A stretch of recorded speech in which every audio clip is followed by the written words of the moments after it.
വൈദിക MLA FB പോസ്റ്റിനകത്ത് അദ്ദേഹം post ചെയ്തിട്ടുണ്ട്. അദ്ദേഹത്തിന്റെ പോസ്റ്റിന്റെ തുടക്കം എങ്ങനെയായിരുന്നു?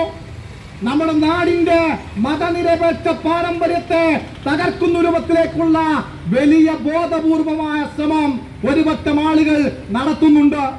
മതനിരപേക്ഷവാദികൾ, മതവിശ്വാസികൾ, ജനാധിപത്യ വിശ്വാസികൾ ജാഗ്രതയോടുകൂടി ഇതിനെയെല്ലാം നോക്കിക്കാണാം.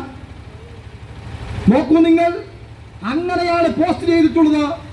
എന്നാൽ ഇത്തരം ഉദ്ദേശശുദ്ധിയെ തെറ്റായി വ്യാഖ്യാനിച്ചുകൊണ്ട് റിബേഷാണ് ഇത് നിർമ്മിച്ചത് എന്ന പ്രചരണമാണ് പാറക്കൽ അബ്ദുള്ളയുടെ നേതൃത്വത്തിൽ UDFന്റെ നേതൃത്വം ഇവിടെ നടത്തിക്കൊണ്ടിരിക്കുന്നത്.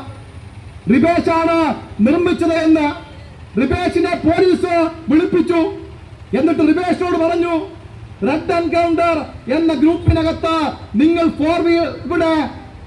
ഫോർവേഡ് ചെയ്തതായി കാണുന്നു. അതുകൊണ്ട് ഇതിന്റെ സമഗ്രമായ അന്വേഷണം നടക്കണം, നിങ്ങളും സഹകരിക്കണം. റിബേഷ് ഈ കേസിനകത്ത് 22ാം സാക്ഷിയാണ്. ഭാസ്കരൻ മാഷ് കൊടുത്തിട്ടുള്ള കേസിനകത്ത് 22ാമത്തെ സാക്ഷിയാണ് റിബേഷ്. പോലീസിനോട് റിബേഷ് സംസാരിച്ചു.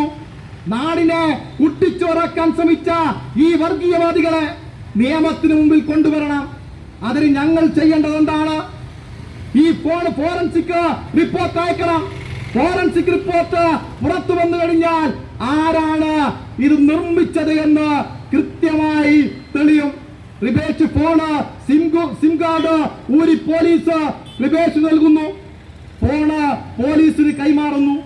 പോലീസ് ഹൈക്കോടതിയിൽ കൊടുത്ത റിപ്പോർട്ടിനകത്ത് പറയുന്നത് ഫോർവേഡ് ചെയ്തു എന്നുള്ളതാണ്.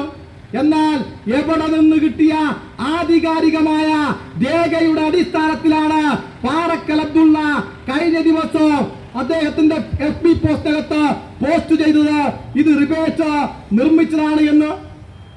എവിടെ നിന്ന് കിട്ടിയ തെളിവിന്റെ അടിസ്ഥാനത്തിൽ? ഞങ്ങൾ അതുകൊണ്ടാണ് റിബേഷ് രാംദാസ് വക്കീൽ മുഖാന്തരം നോട്ടീസ് അയച്ചത്.